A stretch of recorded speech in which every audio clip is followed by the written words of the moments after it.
The most important item when buying or selling a house is a purchase and sell agreement, which is a legally binding contract between the home buyer and the home seller. If you're wanting to buy a house, it's definitely in your best interest to have a purchase and sell agreement with the seller.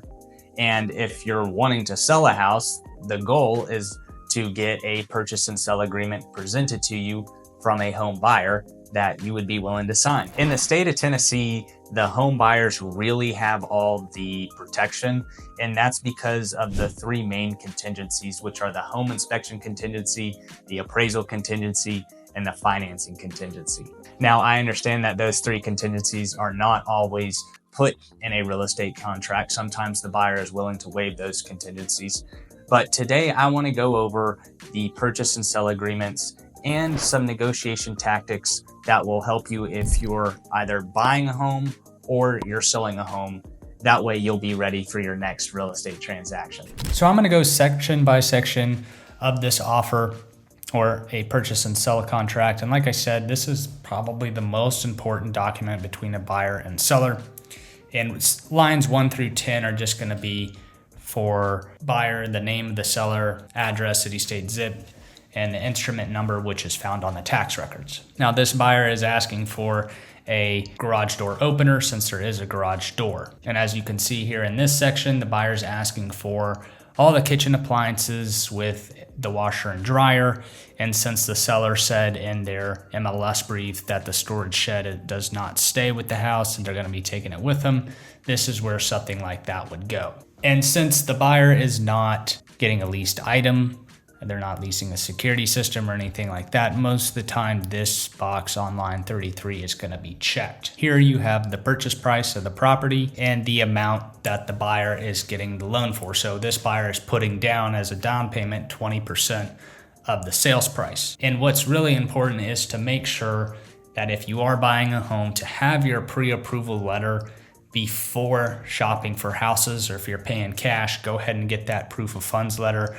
Or you can even use a screenshot of your bank account. That is fine too with the seller, but the seller wants something attached with the offer that shows that you have the funds to purchase their property. Otherwise, they don't really want to accept your contract. And a conventional loan is the most common. This could be cash or any of these others that apply. Rarely, if ever, do we see rural development or USDA loan. And since this buyer is getting a loan, we will leave this box unchecked, but if they were paying all cash, most likely we're going to be checking this box every time. And it is going to be contingent upon the appraised value, because most of the buyers who are getting a loan and only putting 20% down, it has to be contingent upon the appraised value.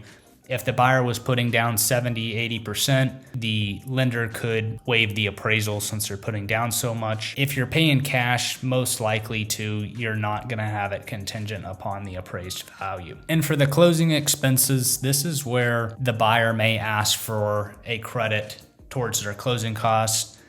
Completely negotiable. In this case, the buyer is asking $5,000 towards their closing costs from the seller. And we want to make sure that we have the title information for where the buyer and seller are going to be closing on closing date. Earnest money is typically 1% of the purchase price. So in this case, it would be $4,000, and we'll have 7 days. The buyer will have 7 days to wire the funds or drop a check off for the title company to hold. And sometimes the real estate brokerage holds the earnest money. In the state of Tennessee, earnest money is refundable unless if it's stated that it's non-refundable if any of the contingencies are not met. Section 4 is just the closing date and when the buyer is going to be taking possession of the house. If the seller is renting back or staying in the house after closing, then this box on line 201 would be checked, and there needs to be a temporary occupancy agreement signed between the buyer and the seller. I really don't recommend. It's in the buyer's best interest to let the seller stay in the house after closing, but sometimes it works out, especially if they're collecting a nice rental fee. And line 255 is just where you're going to be putting the name on the deed. And for this example, since the house was built before 1978, there is going to be a lead-based paint disclosure that needs to be signed. If it was built after 1978, we just need to check does not apply. Section 8 of the purchase and sell agreement is so important because most of the deals that fall through are because the home inspection was not satisfactory to the buyer. So on this purchase and sell contract, the buyer has 10 days to perform any inspection that they want. Most of the time, the buyer is just going to get a standard home inspection. And within that 10 days, they need to provide to the seller a written list of what needs to be repaired, or maybe they don't want anything repaired. They want credit towards their closing cost off the purchase price. It's really all negotiable what needs to be done and what the buyer wants and what the seller's willing to do. And let's say on day 10, they provide a written list.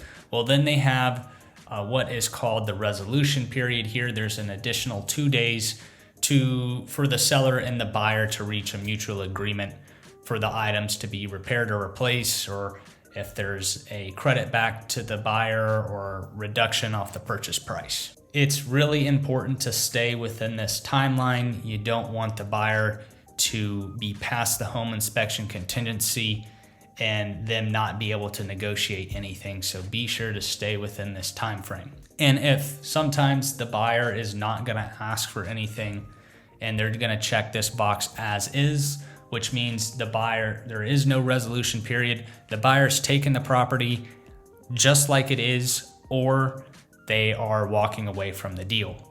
Rarely, if ever, do I suggest checking the box on 343, unless if it's a brand new construction home and you feel good about it. You can check this box and save yourself the inspection fee. Now, let's say the seller agrees to make a certain number of repairs.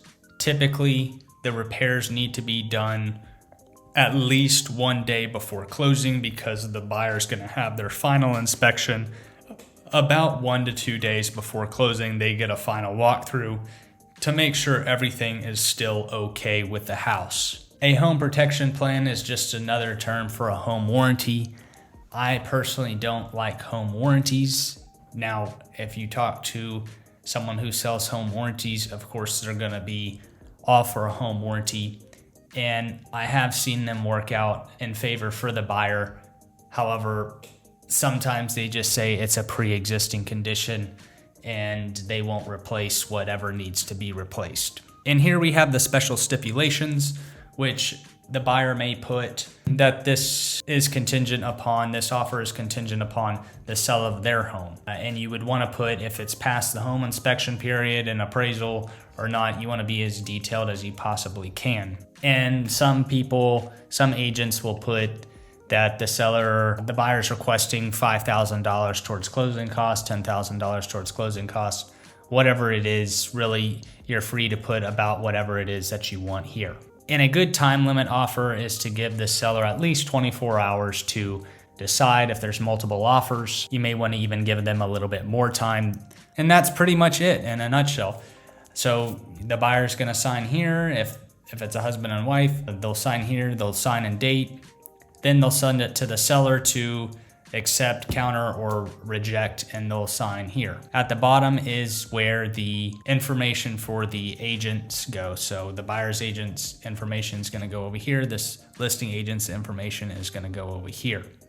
And it's really important too that when the buyer and the seller sign, let's say this offer was accepted, that the agent that last receives the offer binds the contract, signs, and dates as well. Thanks for watching today's video. My name is Patrick Goswitz. I'm a real estate broker here in Knoxville with eXp Realty. If you're looking to buy or sell a home, please give us a call. We would love to help you. Our number is 865-588-1234. We're here to help with any of your real estate needs.